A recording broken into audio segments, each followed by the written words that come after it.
What makes a villain powerful? Is it their abilities or their mind? Punchline sliced Harley Quinn's throat and then left her for dead in the sewers below Gotham during Joker War, but of course, Harley would recover. Still, Punchline's victory was surprising for her being such a new and unseasoned character and baddie, so I think we learned then that she is a force to be reckoned with. Punchline seems to enjoy fighting with stiletto daggers and dreaming up her own deadly brews of poison, even creating her own special brew of Joker venom for Batman, which gave him a pretty bad trip. Number 9. Komodo. Simon LaCroix is a powerful villain in terms of his importance and what he's accomplished. Simon was a young man full of ambition when he came to work at Queen Industries. Impressed to Robert, Simon was like the son he'd always wanted. Oliver at the time was still pretty shallow and unfocused, unlike Simon. Simon joined Robert on an expedition to find the Arrow Clan totem. The totem was said to bring enlightenment to those who found it. Wanting such a reward for himself though, Simon betrayed Robert, killing him in cold blood. Simon would go on to become one of the most skilled archers the world over, despite even being blind in one eye. And despite him even being blind in one eye, he's pretty much like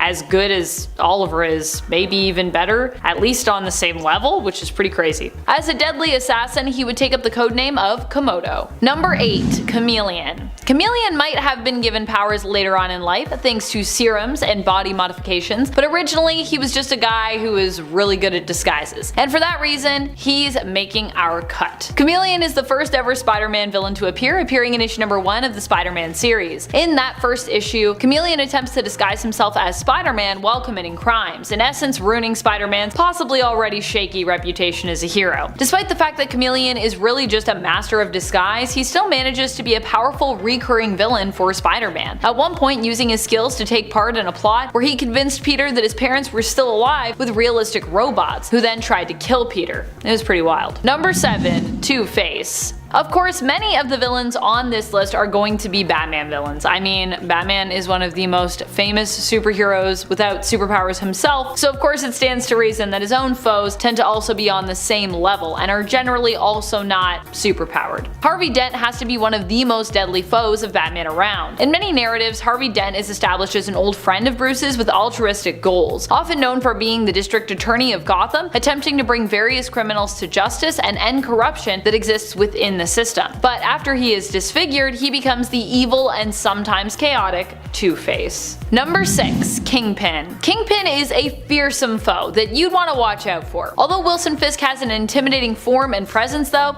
he doesn't have superpowers. And while physically he can present as a pretty deadly opponent, you'd actually want to watch out for his tactical and diplomatic skills in a weird way. Fisk is strong both in body and mind, and is quite learned when it comes to leadership and tactics, which is really what makes him so scary. Kingpin believed from a young age that politics were where true power lay, and so studied rigorously to learn how he might be able to sway others in doing what he wanted and making those around him believe in him. I mean, he didn't become the mayor of New York just by bullying people, he actually made the people of New York believe he'd be a good mayor, which was how he earned that position. Like, that was a fair election. They literally voted for a supervillain to become the mayor because he proved himself as a kind of good dude. Number 5. Lady Shiva. Lady Shiva is an unstoppable force. She is believed to be possibly one of the best martial artists in the world. She was trained by the League of Assassins after already being a formidable foe before that even happened. At least, that's what she was up to in the New Earth continuity. Well, in that continuity, Lady Shiva is a sometimes villain against and sometimes ally to heroes. In the Prime Earth continuity, she's pretty much all bad, at least so far. She was taken in by David Kane, who wanted her to become the mother of his child, a child who would be perfect for serving the head of the League of Assassins, Ra's al Ghul. This would make her the daughter of Cassandra Cain, who is sometimes known as Batgirl. Number 4. Dr. Octopus. Dr. Octopus might be someone you think of as having powers due to his mechanical tentacles, but in actuality, he created those. They're actually inherent superpowers granted to him by, you know, a freak accident or from him being from another world. Really, Otto Octavius' greatest gift is his brilliant mind, and typically what you'd want to watch out for more power is his ability to outsmart you. I know some Spidey fans are going to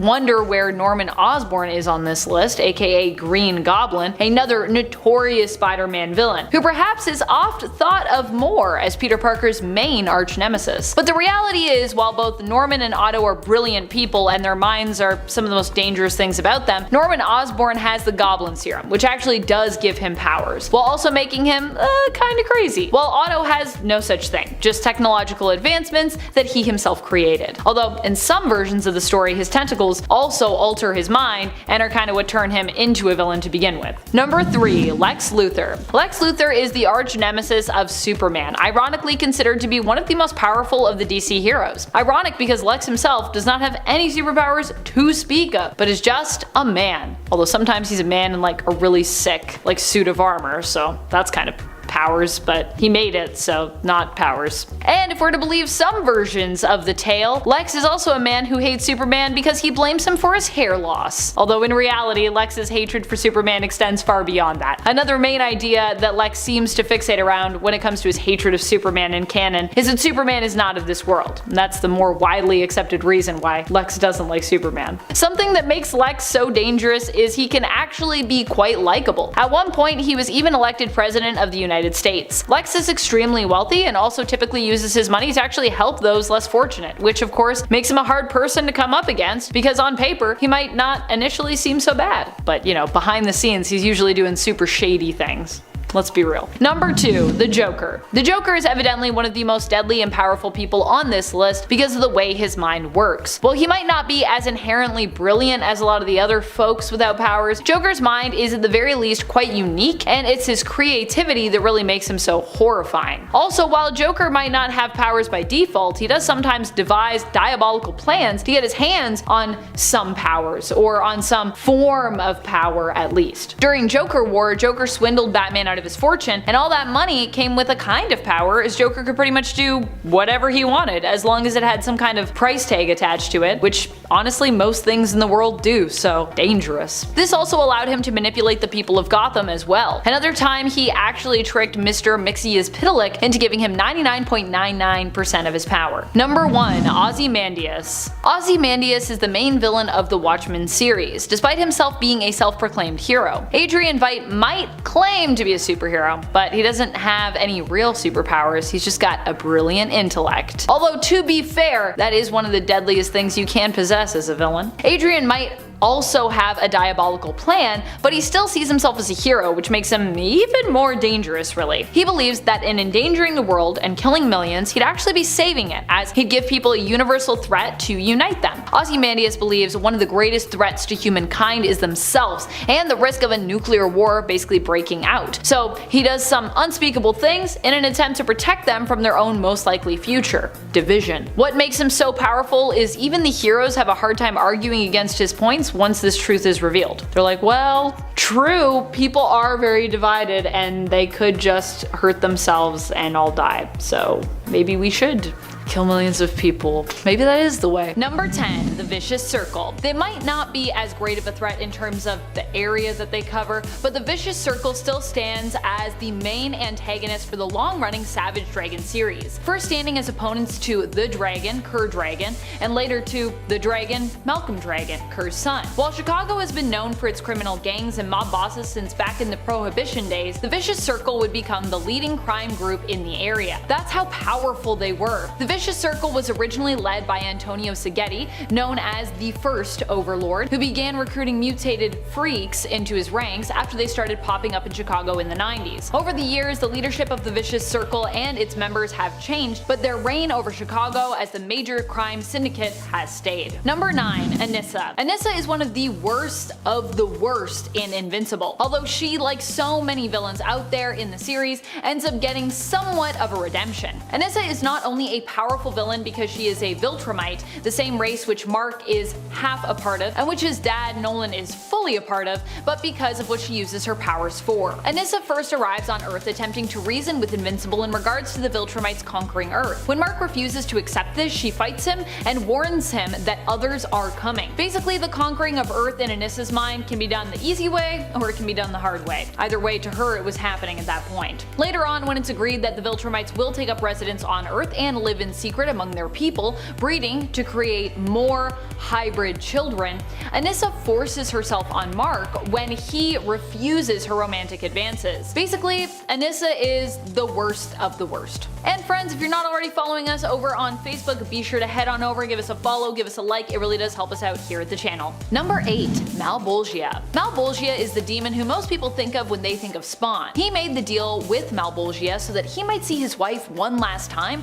but arrived on Earth years after his death. Malbolgia might only be one of the higher demons of hell, but for a time he also stood in for Satan as its ruler, which at the time made him pretty powerful and would also mean he is one of Satan's more highly favored commanders. Urizen could even be more powerful than Malbolgia for all we know. When we think of Spawn, our usual go-to nemesis for the anti-hero is Malbolgia, but when it comes to a villain even that iconic or great, there is someone else puppeteering even beyond what Malbolgia is capable of. Number 7. Omni-Man. Omni-Man is a complex character in the Invincible universe. He is both a hero and a villain, and sometimes is like more of an anti-hero. He's done it all, really. He is the father to Mark Grayson, the protagonist of the story, known as the hero Invincible. While there are times he has fought against Mark, he's also fought beside Mark as well. In season 1 of the animated series, based on the Invincible comic book series, Omni-Man takes on and defeats single-handedly the Guardians of the Globe. Although he initially told his son that he and his race of superpowered beings, the Viltrumites, were heroes who traveled the universe finding worlds to protect, it is later revealed that this was actually a lie. Instead, the Viltrumites are people who travel the universe looking for worlds to conquer, which was also Omni-Man, aka Nolan Grayson's objective here on Earth. The people of Earth can either surrender and live under Viltrumite rule, or resist and basically be destroyed. Later on in the comic series, however, Omni-Man would go on to become the new Emperor of Viltrum and use his power and influence to protect the people of Earth against other Viltrumites, who would seek, of course, to harm it. Number 6. Emperor Kerr. Emperor Kerr is actually none other than Savage Dragon, but is actually him in the past. He isn't Malcolm Dragon, but instead is Kerr Dragon, known originally as the Dragon, who first appeared in the first issue of the 1992 Savage Dragon miniseries, so the original Savage Dragon. When it comes to Kerr's origins, for years it was pretty much unknown. We simply knew him as the Dragon, with his powers and appearance being widely unexplained. He was found in a burning field in Chicago without his memories, suffering from amnesia. However, finally years later in 2005, we learned who this dragon really was. Despite being a hero in the narrative, it turned out that originally when Kerr Dragon came to Earth, he was a great villain, known as Emperor Kerr. He and a group of aliens from his race were traveling in space seeking a new home. Kerr liked the idea of Earth and, despite his people's more peaceful ways usually, decided to raise the planet and conquer it, planning to kill all humans on it. 2 scientists intervened in this plot, wiping Kerr's memories and swapping them out for 5 days worth of TV broadcasts from Earth. Emperor Kerr would later regain his original memory and once more threaten all the humans of Earth. I love that. I love that, like, you can be the major hero of a series and then it's just like, whoop, actually maybe you were a villain the whole time, but you didn't know because you had amnesia. Number 5. Throg. Throg is one of the most powerful villains from the Invincible series. Like Omni-Man, aka Nolan Grayson, aka the father of Mark Grayson, also known as Invincible, Throg is a Viltrumite. And we still don't really know, I don't think, if it's Throg or Throg? I'm not sure if it's like ah or ah, but we're still waiting for this character to appear in the animated series, which will hopefully tell us which way we should be saying it. So waiting for that season 2. Come on season 2, let's go. For now though, I'm going with Throg. I'm gonna go with the ah instead of the ah. Does that make sense to you guys? Do you hear a difference when I'm saying it? Throg or Throg? Do you hear it? It's totally different. But I'm gonna go with Throg. Throg is known for being the most powerful Viltrumite around. He was once the Grand Regent of Viltrum, entrusted with finding a successor after the Emperor's death. Really though, Throg wanted to rule. When it was revealed that Omni-Man was the son of the previous Emperor and his successor, Throg fought him, but Omni-Man with some help managed to defeat Throg. Still, this didn't stop the vengeful Viltrumite, who spent his time amassing an army of half Viltrumite offspring, hoping to use them in reclaiming what he believed to be his rightful place as ruler of Viltrum. Number 4. 4. Urizen. Urizen could be even more powerful than Malbolgia for all we know. Urizen also hails from Image Comics' Spawn and even defeated the hero after his escape. Urizen is believed to be older than Satan and Time, one of the oldest demons to have ever existed. He's believed to be so destructive because even Heaven and Hell actually came together in order to ensure Urizen's imprisonment, and Heaven and Hell rarely cooperate in the Spawn universe, considering they both hate the other and basically want them gone. It's also theorized that the only way to defeat Urizen is to imprison them, as they are possibly unkillable. Spawn was only able to defeat Urizen after being killed by them and resurrected with the Green World, which gave Spawn enough power to once more imprison Urizen. Number 3. Gorl the Living Galaxy. Gorl the Living Galaxy is a villain who hails from Image Comics. He is a villain to Supreme, who is an Image character who has also been published by Maximum Press, Awesome Entertainment, and Arcade Comics along the way. So Image, but also sometimes not Image depending on when you were reading it. Supreme made his first appearance in Image Comics Youngblood in issue number 1 in 1992. Gorl the Living Galaxy was a villain of Supreme's who at one point kidnaps his superpowered sister Suprema. Gorl threatens to destroy the Milky Way if she refuses to join him and become his bride. Suprema agrees and comes with the Living Galaxy, and because time works differently in his home at the edge of a black hole, 30 years would seem to pass for Suprema before Supreme came to her rescue, although that's just because time moves like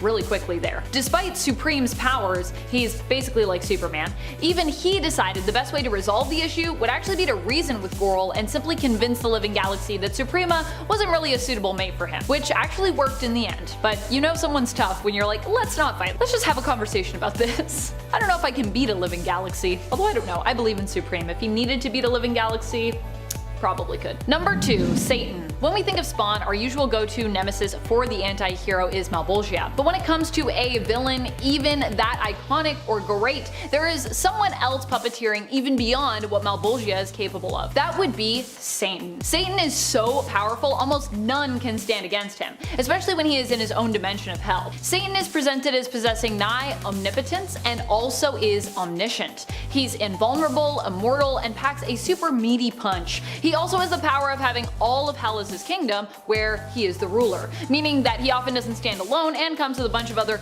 demonic beings who will do his bidding when commanded. Number 1. Omega Spawn. Omega Spawn is a villain even more powerful than Satan, if you can believe that. And I know what you might be thinking, but wait a minute, Amanda, isn't Spawn supposed to be a hero in this world? Yes, he is, but also not so much in this case. This Spawn is an alternate version of Al Simmons who no longer possessed any of his humanity. This made the version of the character pretty bad.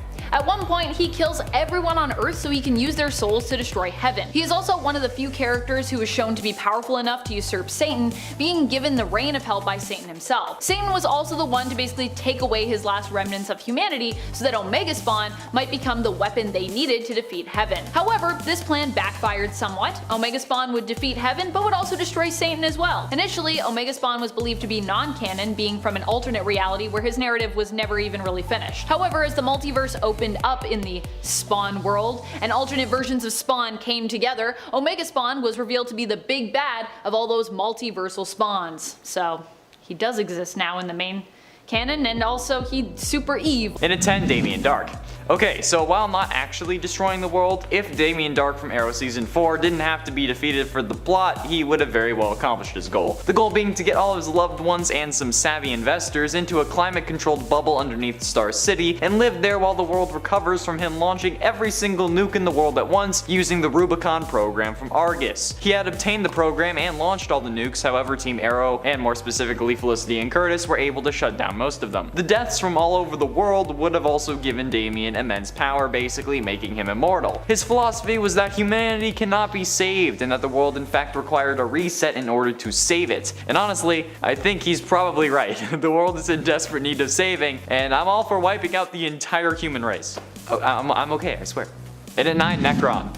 The Blackest Night storyline is probably one of my favorite DC Comics events, with a whole slew of heroes being, for lack of a better term, resurrected using the powers of the Black Lantern rings. Necron is DC's embodiment of death in a sense, at least if you're not a speedster, and he wanted to eliminate all life in the universe, because like I said, that's what all great villains want, right? Like, what's the point of wiping out the universe? Like, what are you gonna do then? Do all villains just want to die? Like, at least Damien Dark had a plan on how to keep himself and his family alive. Why would someone want to destroy everything and everyone, including themselves, or leave like nowhere for them to actually rule over. It just makes no sense to me. Like, if there are no living people and they're all just Black Lanterns under your control, would you really feel like you're in charge? I mean, would you really be having fun? Part of the fun of being the villain is having people to kill or control or subject or whatever you want to do, right? It doesn't make sense to me. Either way, Necron got pretty damn close to seizing control of the universe since, you know, he raised heroes like Superman from the grave. If the White Lanterns didn't exist, he would have won, let's be honest.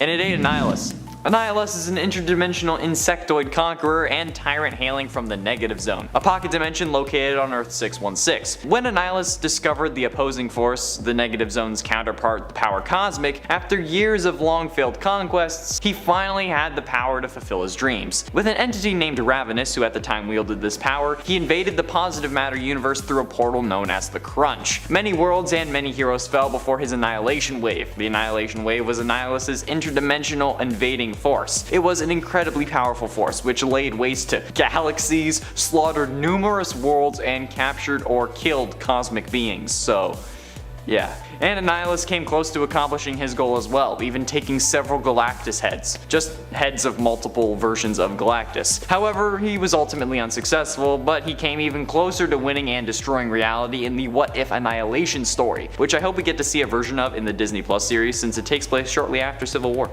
And it's 7, Reverse Flash.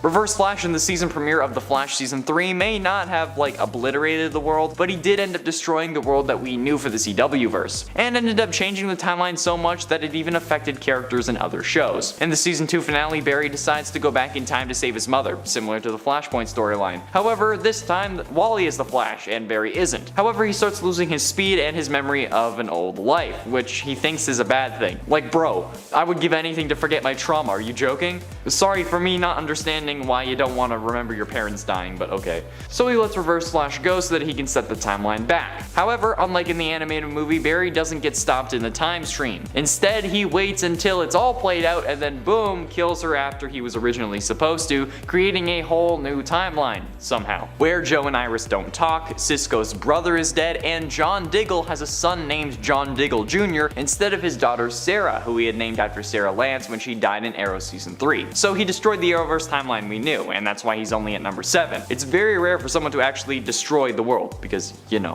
what else would there be?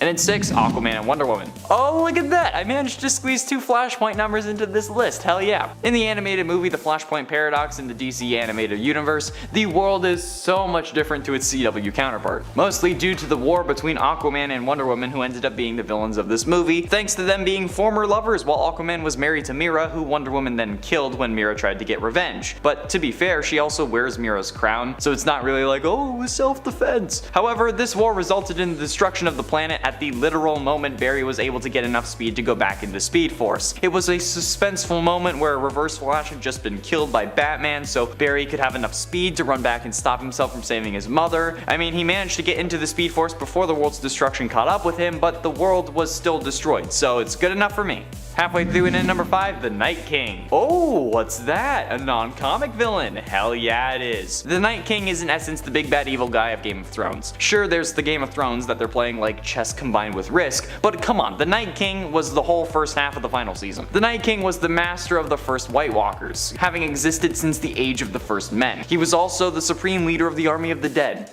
because, you know, love that. The Night King was the first man who was captured by a tribe of children of the forest. Leaf, who was amongst the group, pressed a dragon glass dagger into his chest, causing his eyes to turn blue and turning him into the first of the White Walkers. However, the White Walkers soon turn on their creators and become the ruthless rulers of the land beyond the wall. Nobody believes that they exist, and those who see them rarely live to tell the tale. However, come season 8, spoiler alert for the rest of this number now, the worst of all seasons, the Night King finally makes his play on Westeros, and honestly, he should have absolutely won. If George R.R. Martin had really been writing these final scripts, the Night King would have won, and honestly, I think that's probably the way that the books are gonna go when/if the final one's completed, because, you know, it's George. He's gonna have the bad guy win. In this show, he gets killed by Arya Stark, which should absolutely not have happened, but hey, girl power. I still wanted to see him win though. He should have won. He would have won. And at 4, Thanos. While he may have only wiped out half the universe, Thanos is certainly a guy who destroyed the world. It's not in a literal sense, but wiping out half the population does kinda destroy the world in a more figurative sense. We see it even after 5 years later in the MCU. The world still misses half the population. Everyone lost someone, and that's the drive that causes the heroes to fight back and bring everyone back even after 5 years. I mean, the Avengers literally risked their lives traveling through the quantum realm and time in order to save everyone. Save the billions of people that Thanos destroyed, and honestly, that's why he's on this list. He destroyed the planet by destroying half of life. Sure, he was partially right and the Earth was starting to heal itself, but the people weren't, and I don't think that little bit of good that is coming from that really matters when everyone has lost someone they love. It's pretty damn insane. And not only that, but the world is also destroyed when everyone gets brought back. And while yes, the Avengers are the ones who did the whole resurrection thing, it's Thanos who made it required, who made everyone miserable, and even 5 years later, people still can't get through a date without crying. So, yeah, it's Thanos' fault. And at 3, Surtur. Surtur's purpose was to destroy the world, or I guess technically destroy Asgard, which is a world. Surtur was a significant figure in the prophecy of Ragnarok, as the one who would initiate the fall of Asgard. Seeking to prevent this prophecy though, Odin defeated Surtur thousands of years ago, like 500,000, taking the source of his power, the eternal flame, back to Asgard, and confining Surtur to his own realm, where he remained for over 5,000 years. After Odin went missing following the second Dark Elf conflict though, a weakened Surtur intended to finally start Ragnarok, only to be defeated and killed by Thor. Despite this, Thor realized that Ragnarok had to happen to stop Hela, so Loki resurrected him with the eternal flame and used him to defeat Hela and destroying Asgard. The fire demon obviously fulfilled his prophecy and destroyed Asgard along with Hela and himself in the process. At least this is realistic. At least Surtur knows that he's gonna die when he destroys the world. So I mean, like, he did actually destroy a world. Like, he destroyed one of the realms, so he fulfilled the prophecy. So hell yeah, I'm including him on this list. I love a man who's willing to go down with his cause. Penultimately, in at number 2, Abraxas. Abraxas is in essence the embodiment of destruction in the Marvel Universe. This guy wanted to destroy the multiverse and everyone in it just for funsies. When the Galactus of the Prime Reality died, Abraxas soon began to just cut through various alternate realities. He also killed off other versions of the Galactus because, you know, he could. Abraxas used the head of one of these Galactuses. Galactus? Galacti?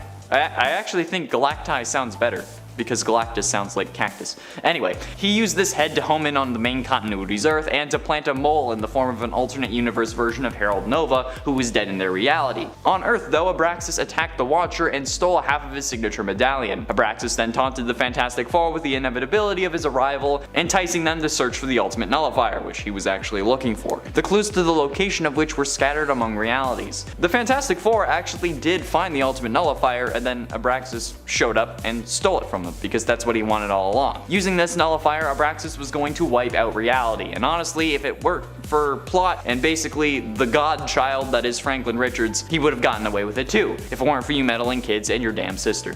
Finally, in at number 1, the Anti-Monitor. The Anti-Monitor is probably the most successful villain on this list, and maybe ever when it comes to destroying the world. The Anti-Monitor ended up destroying all worlds pretty much. The purpose of the Crisis on Infinite Earths event that the Anti-Monitor was created for was to get rid of the DC multiverse in the comics, and squeeze everyone down to one world. And the purpose remained largely the same for the CW crossover of the same name, even if it was also to kill off Oliver Queen. But the Anti-Monitor, while not successful in his goal of replacing that universe with the Antimatter universe, did destroy basically infinite Earths. Like, if we think about it, there are infinite Earths in that multiverse, meaning that the Anti-Monitor somehow destroyed infinity, which is frickin' nuts. In the CW crossover, he literally destroyed every single Earth, including Earth 1. So this guy, or alien, or whatever they are, ended up actually destroying infinity. Like, what does that even mean? Can we even quantify that? It should be impossible. Technically, there also should be Earths that the Anti-Monitor can't touch, because if there's one Earth that the antimatter wave hits, technically, going off the many worlds theory, there should be another Earth where the antimatter wave doesn't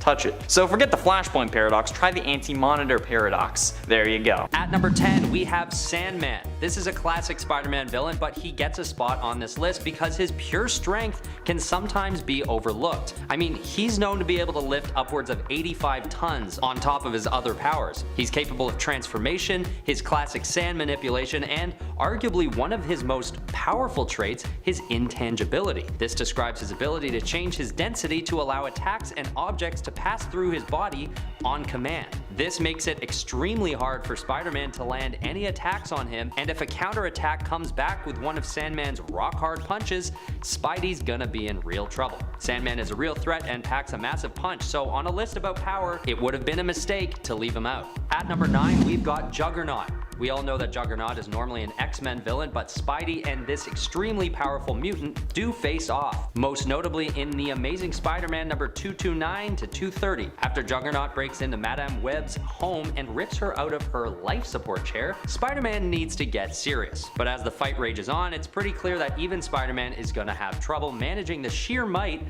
of this titanic villain. This is probably due to the fact that Juggernaut is demonically empowered by the Crimson Bands of Cyttorak, and his armor is unmatched in its durability. In the 230th issue, Spider-Man even drives a huge gasoline truck right into Juggernaut's body, letting it explode into a huge fireball. But he just walks away from this. So the only way that Spidey is eventually able to take him out for good is by allowing Juggernaut to sink into a giant slab of wet cement, keeping him down, at least for now.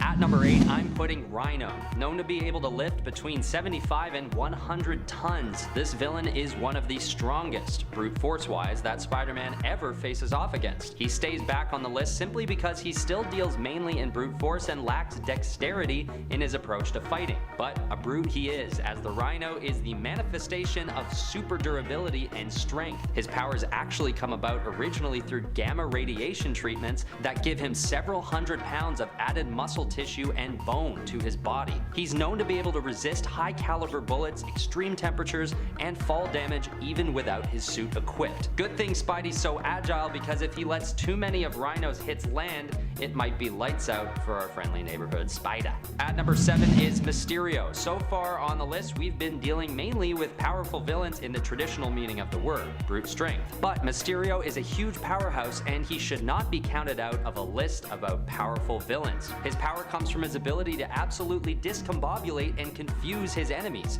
and in many instances he's doing this to Spider-Man, him being a villain native to the Spider-Verse. One of the more notable face-offs between these two comes in issue 198 of The Amazing Spider-Man, when Spidey faces off against 12 clones of Mysterio, or I guess 11 clones and one real Mysterio. In this encounter, Spider-Man almost drowns at the hands of the villain, but narrowly escapes his fate just in time.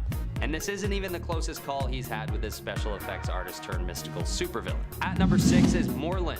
At his base level, this vampire-like villain isn't necessarily the strongest, but his potential for extreme power comes from his ability to absorb the life force of any and all living creatures. And this ability may be a source of limitless power if used in the right way. He's also able to travel between universes, often finding himself on different versions of Earth, sapping life forces here and there. During the Great Hunt storyline, he actually kills and steals the life of Earth 311 Spider-Man, as well as a monstrous Spider-Man and yet another actual Spider-Man in another world, which is a pretty good resume already for the standards of any Spider-Man villain. However, he still isn't able to take on the Earth 616 Peter Parker, but a universe-traversing vampire creature that saps power from other superpowered beings is not to be taken lightly. At number 5, we have Venom. Spawned by the Elder God Null, Venom is a symbiote that latches onto a host and takes it over, giving them a dark and menacing appearance and extremely powerful set of abilities. I mean, seriously, if you check out Venom's power set, it's pages long. Even without a host, the symbiote can use its slimy biomass to grab onto things and attack using tentacle-like extensions of itself. But when it does latch onto a host, it's able to mix its own power with that of whoever it's taking over. So when Peter Parker is taken over, there's a different set of abilities in Venom's arsenal than when Eddie Brock is overtaken. But Brock's Venom is a pretty serious villain on his own, touting telepathy, superhuman stamina, and immunity to Spider-Man's Spidey senses. This last ability is hugely significant and gives Venom a huge boost of power, specifically when facing off against Spider-Man. I mean, Spidey with no Spidey senses, he relies on it pretty heavily during battle, so that's a big one. At number 4 is the Red Goblin. This Green Goblin Carnage hybrid poses a serious threat to Peter Parker on numerous occasions, and honestly, I don't blame Spider-Man for allowing so many close calls. The Red Goblin is what happens when Spider-Man uses nanites to take away Norman Osborn's ability to use the Green Goblin formula, because as he searches for his powers once again, Norman comes in contact with the Carnage symbiote and bonds with it. He then uses his ingenuity to remove Spider-Man's nanites and is able to use the Green Goblin formula once more. And a Green Goblin with the added powers of the Carnage symbiote is no joke. This hybrid villain is actually part of a major finale that caps off the Amazing Spider-Man comics series. So you can take a look for yourself at the sheer power of Red Goblin by reading the event Go Down Swinging, issues 797, which would be the Amazing Spider-Man issues 797 to 801. Shoot me a DM and let me know what you think. I didn't know much about Red Goblin before this list, so I'd love to hear some trivia. At number 3 is Firelord. Easing into the top 3 is when we start running into these cosmic bad guys that bring otherworldly levels of firepower to the table. This Herald of Galactus is no ordinary bad guy. In fact, he wields the Power Cosmic, a source of nearly limitless power, and he sure doesn't hold back when facing off against Spider-Man. Their fateful encounter takes place in the Amazing Spider-Man number 270 when Firelord makes his way to Earth but is immediately intercepted by Spider-Man. Luckily, Spidey is in his symbiote suit and gives this cosmic bad guy a run for his money. It's a pretty harrowing battle though, and gives us a reason to put Firelord right near the top of this list. At number 2 we have Carnage. This very powerful and very dangerous villain originates at Rikers Island Prison, where a serial killer named Cletus Cassidy is infected by the asexually produced offspring of Venom, and it's all because Venom comes back to save Eddie Brock at the prison and leaves the Carnage symbiote behind. If only they realized that a few metal bars weren't going to stop the symbiotes from finding their hosts, Spider-Man might never have had to deal with Carnage in the first place. Now, Cletus's Carnage is known to have a little less of a refined fighting ability than Eddie Brock and Patrick Mulligan, but he is significantly stronger. He's even known to surpass both Venom and Spider-Man's strengths combined, with a lifting capacity of 80 tons. And remember, there's a crazed serial killer behind the guise of this unstable symbiote. Cletus Cassidy was already a dangerous and determined sociopathic killer far before Carnage ever came into the picture. Alright, at number 1, we have the one and only, you probably already guessed it, Thanos. During the Battle of Titan, Thanos is confronted by Iron Man, Doctor Strange, the Guardians of the Galaxy, and Spidey.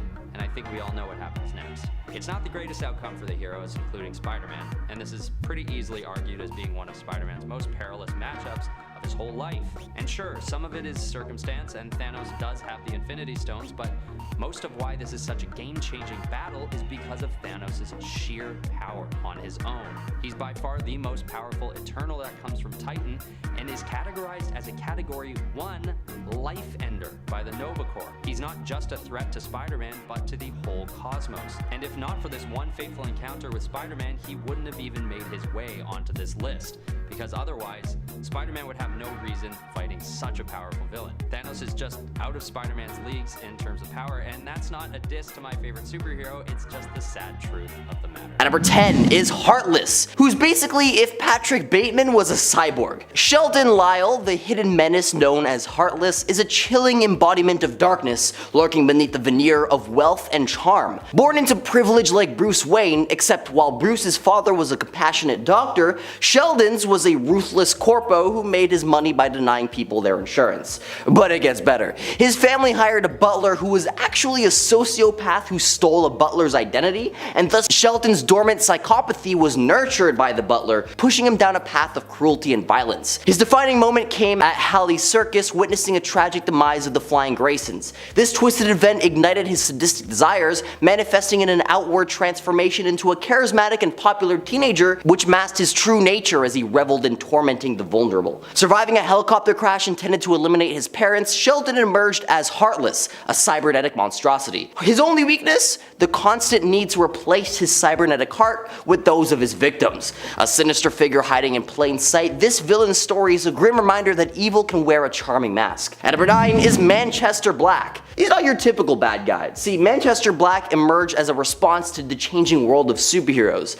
See, unlike your friendly neighborhood Spidey, Manchester and his crew, known as the Elite, were ready to cross the lines most hero wouldn't even toe. See, Manchester's backstory is no walk in the park. Growing up with a rough life and the duty to protect his sister, he developed a zero-tolerance attitude towards criminals, preferring to brutally eliminate them to prevent them from ever causing trouble again in the future. It's this ideology that would cause the friction between himself and the Man of Steel. In fact, Manchester then went on a salty spree, attacking Superman's professional and personal life, even faking Lois Lane's demise just to prove a point. Talk about a supersized grudge match. If you're enjoying this video so far, you can support the channel by pressing like, subscribing to Top 10 Nerd, and ringing that notification bell. At number 8 is horticulture. Horticulture might not be a household name when it comes to powerful villains, but they wield a unique kind of threat that often goes unnoticed. Imagine a clandestine group of scientists and engineers who are not plotting world domination, but rather a radical transformation of the planet. These biotechnologists and argochemists have fine-tuned their attention to the world of horticulture with a sinister twist. Their mission is to genetically manipulate and propagate botanical life with the goal of depopulating humanity and returning Earth to what they view as a more pristine state. While their own biological modifications remain unconfirmed, they possess resistance to telepathy and hints of extended longevity. Horticulture might not have the flashy superpowers or evil flares, but their expertise in manipulating the environment makes them very formidable. At number 7 is the Summoner. The Summoner is a character most haven't heard of who packs quite a punch.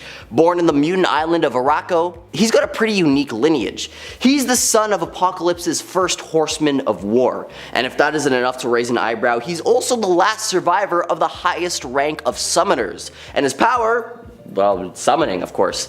Not your typical card trick here. He can summon and control all sorts of dark beasts from Araco, including demons and elementals. But what's more is that Summoner is one tough nut to crack. He shrugged off an explosion from Cable's futuristic grenade like it was nothing. And did I mention that he's been hanging around for about 3 centuries? Advanced longevity, folks. Oh, and he can also manifest weapons out of some mysterious black goo from his body. But every villain has their Achilles heel, and for the Summoner, it's those eyes of his. They're his vulnerable spot. At number 6 is Hexfinder. She's not your run-of-the-mill villain. She's a powerful alchemist hailing from a lineage of witch hunters. Armed with the mysterious alchemical philosopher's staff, a weapon that's kind of like a kryptonite to witches, she's on a mission to obliterate Wanda's magic once and for all. Nicola Sozimos, aka Hexfinder, is a visual marvel with her stunning sleeved cape, regal headdress, and that awe-inspiring staff. And on a variant cover, we see Hexfinder towering over a battered Scarlet Witch. At number 5 is Lifeform. Meet George Prufrock, whose upbringing was far from ordinary. See, his dad was a fanatic who trained him and his sister Martha to be tough as nails. Despite dreaming of a career in acting, George ended up as a scientist at AIM, thanks to dear old dad. But one fateful day, George was thrust into a high-stakes heist to steal the Progama virus, a top-secret experiment. During the robbery, he clashed with a security guard, ending the guard's life and, in the process, getting exposed to the virus himself. Little did he know that it was this incident that would change him forever. George Prufrock's transformation into this villain, fueled by a mysterious virus, makes him one of the most potent adversaries you've probably never laid eyes on. Not only is he absolutely terrifying to look at, but he's got an insane healing factor and durability, making him one tough cookie to crumble. At number 4 is Scourge. The Scourge is a sinister droid born from some unholy fusion of ancient Sith tech and the Spark Eternal, which is the embodiment of digital malevolence. Sort of like an evil Google on steroids. Picture this, it gains sentience and develops an insatiable appetite for knowledge, making it go on a rampage to devour every droid's memory bank it can find. And it won't stop, because if it does, it itself will be toast. During the Galactic Civil War, this cyber monstrosity embarked on a mission to conquer the entire galaxy. It spread itself like a virus, infecting droids and cyborgs, earning them the grim title of Scourge of the Droids. Imagine a legion of seemingly normal machines talking to each other, but it's all just one evil genius pulling the strings. But here's the kicker, its endgame wasn't just galactic domination, it was aimed to control the Force itself. At number 3 is Blockbuster. Ever hear of Blockbuster? No, not the video rental store from the ancient past. I'm talking about a legacy of supervillains with some serious brawn, but not exactly the brains to match. Our journey begins with Mark Desmond, the OG Blockbuster. He was just your average chemist, cooking up some experiments that took a very wrong turn. His intelligence didn't exactly keep up with his newfound strength. After Mark's untimely demise, his brother Ronald Desmond picked up the Blockbuster torch. He decided to strike a deal with the devilish Neron and got himself a major IQ boost. Rollin even led the Blockbuster gang, which wreaked a lot of havoc, and then even went toe-to-toe with Nightwing.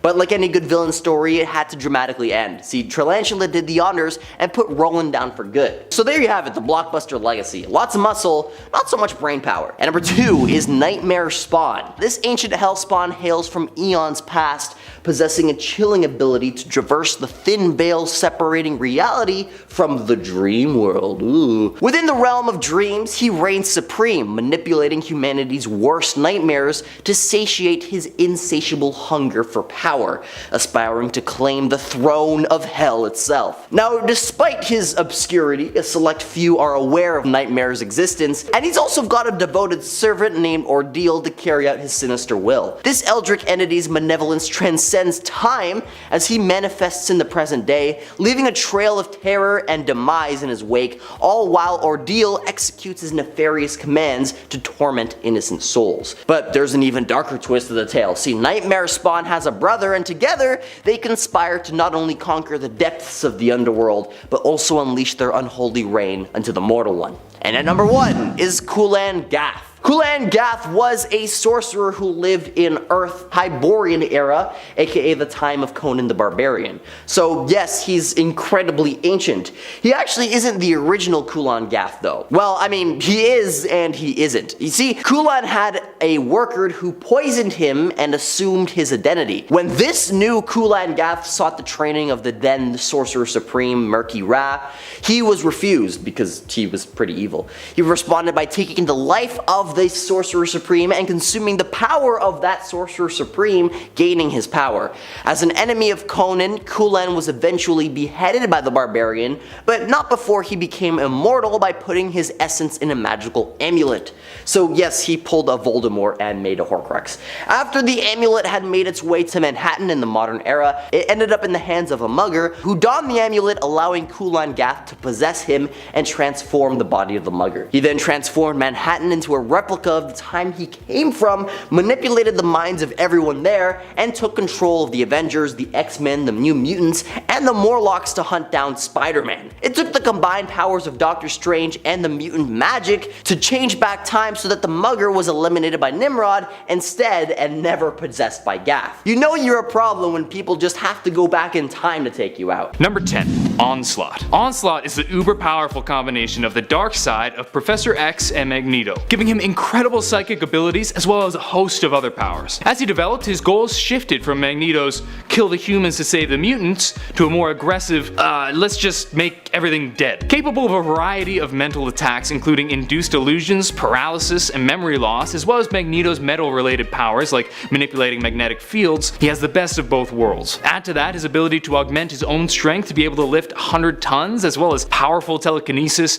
astral projection, and mind control, you have one bad dude. It took the combined strength of the X-Men, Avengers, and Fantastic Four to defeat him, and resulted in a number of heroes being sent to another plane of existence. It took a full-powered Hulk to smash him to bits, then the mental abilities of several heroes to overpower his mind to defeat him. Number 9. Thanos. Thanos is a mutant with the deviant gene, causing him to mutate at an accelerated rate. This causes his powers to increase with time, making him an incredibly formidable foe. While Thanos is pretty darn strong on his own, with superhuman intelligence, strength, speed, and stamina, as well as time travel, regeneration, and manipulation of matter and energy, he truly comes into his own with his signature Infinity Gauntlet. After destroying a star system, he fought against a group of heroes, including his rival Warlock, as well as Captain Marvel, Spider-Man, the Avengers, and the Thing. While they eventually managed to defeat him, it was not without severe casualties. With the ability to fight powerfully on both the individual level and the planetary level, Thanos definitely deserves a spot on this list, but his dependence on the Infinity Gauntlet sets him at number 9. Number 8.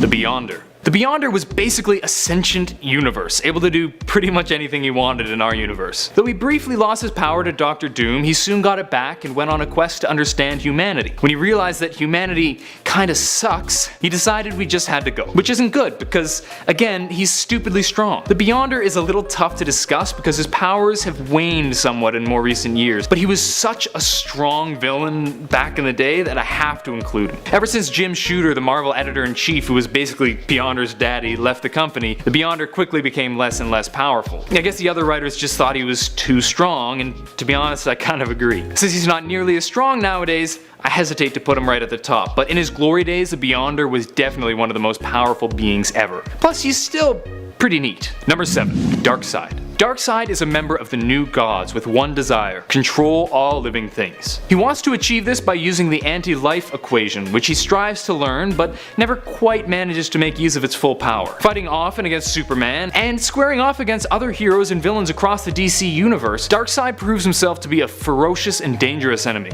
With super strength, super speed, telepathy, telekinesis, and teleportation, as well as nigh invulnerability and his powerful Omega beams, Darkseid wreaks havoc time and time again. Thank goodness he's weak to Radion, because there's a good chance DC would be changed from Detective Comics to Darkseid Comics. Number 6. Galactus. Before the Big Bang created the Marvel universe we know, one being escaped the seemingly inescapable death of the previous universe by fusing with its essence before the new universe sprang into being. This being was Galactus. Galactus is a supremely powerful being able to do pretty much anything, including transforming matter, teleportation, even shows control over life itself. Galactus roams the universe, consuming planets in order to survive. Thankfully, he is not unstoppable, being stopped on several occasions by the heroes of Earth. But it still isn't clear just what this being is capable of, and something tells me the people of Earth are better off not seeing the true potential of Galactus. Number 5. Dark Phoenix. Jean Grey is a super powerful Omega mutant whose telekinetic powers have reached near infinite power after merging with the Primal Force. Able to use her telekinesis to fly, create power blasts, manipulate matter subatomically, and control others, the Phoenix Force turns her into an absurdly powerful being. However, when Jean's human emotions cloud the judgment of the Phoenix, she gains further power as well as desire for destruction and became the Dark Phoenix. Able to consume planets and even whole stars, Dark Phoenix posed a threat to all of the universe, particularly under the control of the evil mastermind. It's even been said that her power is just slightly below that of the Living Tribunal, although this is thought by some to be an exaggeration. While the instability of this form causes some problems and Jean ultimately wins out,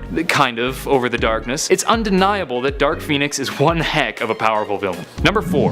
Convergence Brainiac. You probably know Brainiac, the super smart 12th level intellect robotic villain that Superman loves to beat. But if you haven't been reading the comics recently, you may not know the incredible power he's gained in recent years. In the Convergence storyline, the various Brainiacs from all the universes converged, with one super powerful Brainiac remaining, with basically godlike powers. He's proven to be absurdly powerful, able to travel all the Earths and timelines, and even able to take over entire cities without having to shrink them down like before. He's even shown signs of some sort of omniscience and can terraform planets. The universe is essentially his sandbox, playing with people and planets like action figures. In keeping with the action figure motif, Brainiac places members from all the realities in various domes, just to see what happens. This leads to some cool and kind of weird adventures, but most importantly, it clears up some of the confusing multiverse stuff that had previously gotten so convoluted that people weren't certain even DC knew what was going on. Sadly, it also made other things even more confusing, but that's DC for you.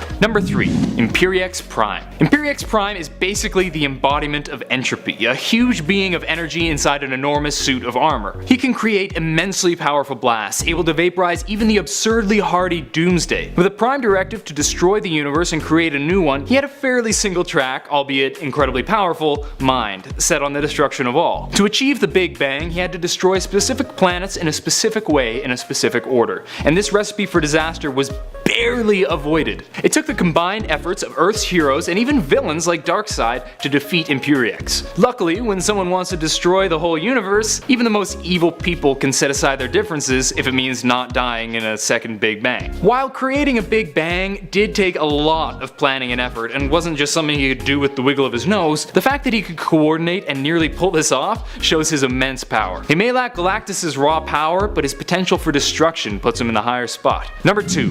Anti-Monitor. The Anti-Monitor is one of the most powerful villains ever. Now, it's worth noting that when he was reimagined during the Second Crisis, he was somewhat less powerful, albeit still a force to be reckoned with, but for the sake of this list I'm going to go with OG Anti-Monitor. As the Monitor's counterpart in the Antimatter universe, the Anti-Monitor has incredible power over space and time, even able to gain strength by absorbing whole universes. Whole universes.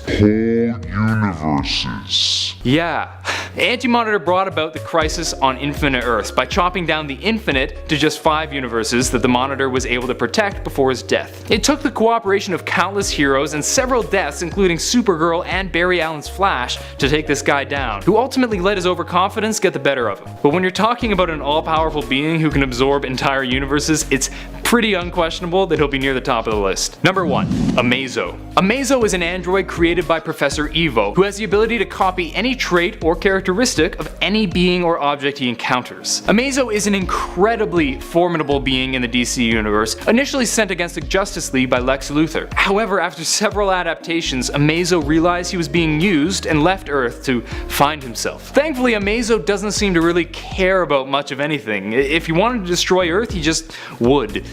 Easily. But he's beyond thoughtless destruction, he seeks meaning to his life. Don't we all? As he travels through space, Amazo becomes stronger and stronger, growing to the point where he basically can't be stopped. He's able to push whole planets into a different plane if they're in the way. While Amazo isn't necessarily a villain now, the fact that he started that way is good enough for me, and I think he's too cool and powerful to keep from this list just because he decided to stop being bad.